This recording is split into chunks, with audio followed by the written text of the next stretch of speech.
Hello. Knowing where to start with this video, well, I don't know where to start with this video. The last thing I uploaded was something titled "My anorexia is terrifying me," and I have tried filming little updates here and there. I've tried putting my thoughts into videos, and my thoughts changed every single day. I'd go from being like, right, I've got this, I can get better, I know what I want to do, to I don't think I can ever get out of this cycle. And these past few weeks have been weird. It's been a mixture of the most horrific mental battle, most horrific mental torture, but also the most liberating. So like I said, the last video I uploaded was "My anorexia is terrifying me." And like I said, it was quite significant physical symptoms and effects because of my anorexia. For example, I had a burst blood vessel in my eye, my face had completely swollen. You can see my glands are still a bit swollen, but they're nothing like they were. I had to start antibiotics. I felt really weak. I think I reached the lowest weight I've been since I was about 14, and realising that was difficult. Realising that I'd given my eating disorder that much control was a massive wake-up call. And thankfully I had all the birthdays. I had my boyfriend's birthday, my dad's birthday, went on trips to the Lake District, I had my mum's birthday, went on a trip to Newcastle, and it's got me going in the right direction again. And don't get me wrong, the guilt has been intense. I have looked in the mirror and I've hated every ounce of my skin, but I finally feel like I can get better again, whether that's now, whether that's in the future. My head wants me to be better. I can start seeing the perks of being better again. I want to see my friends. I don't know how I'm getting there. That's the thing. A part of me is just give it your all again. Do this all in recovery. You said it doesn't work for you. But then obviously I'm scared about that because I just see that as a one-way ticket to relapse in the future if I don't deal with what caused my eating disorder in the first place. But I want to be better. I can see the perks of it. I can see enjoying time with friends. I can see going away for a weekend with my mum or with my boyfriend and feeling good about it the next week rather than feeling guilty about all the food I've eaten. I don't know. I think for a long time with this relapse, because of all the lockdowns in England, I didn't see how my eating disorder was disrupting my life because you couldn't really see people. You couldn't go to different cities and enjoy yourself.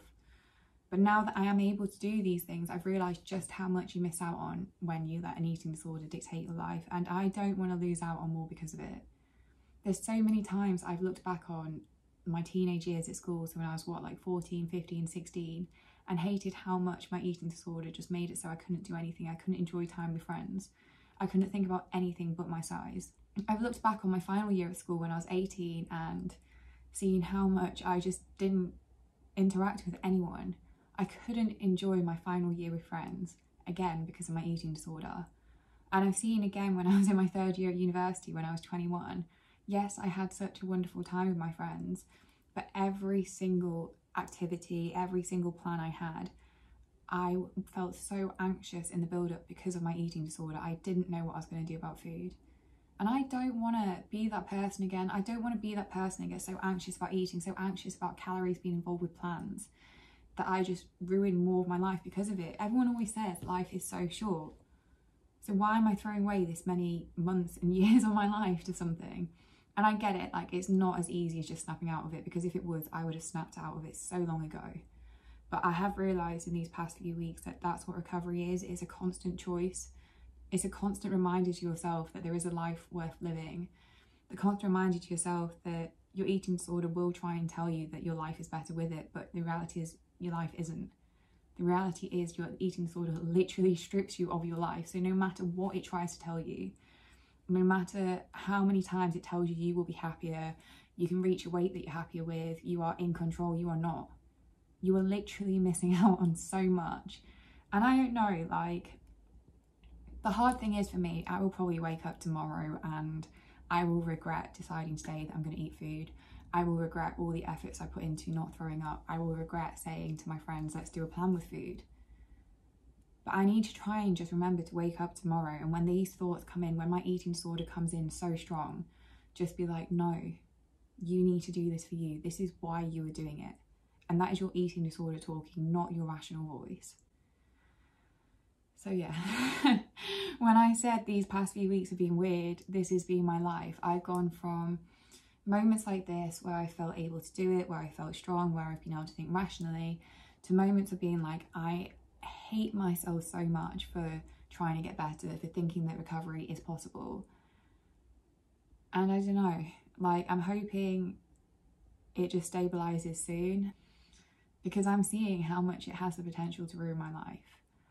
I'm seeing how much it's disrupting my work day to day. I'm seeing how much my moods are starting to swing because I'm enjoying plants, I'm enjoying being freer with food, and then I'm having the really intense guilt afterwards. I'm just seeing how much it has the potential to put me on a massive downward spiral now, and I don't want to be that person. I don't want to lose out on any more of my life because of this. My eating disorder referral had gone through, I think I mentioned that in the last video. My assessment is the end of June. Part of me just wants to throw away the whole referral because I want to get better now, and I'm scared that with that date looming over me, I'm going to just stay unwell for longer than I need to, but I'm just going to have to figure it out. Obviously, I'm not going to throw away this referral date because, like I've said a few times, I want to get better for good, but I guess I'm just scared. I'm scared of being in the service. I'm scared if they'll still reject me. I'm scared of being triggered by the service they offer me. I'm just scared. I want to get better. I want the services to be able to help me, but I'm just so worried that everything that's involved with the services will just keep me in this bad place for longer than I need to be. Hopefully next time I do another video update, it will stay as positive as this one started.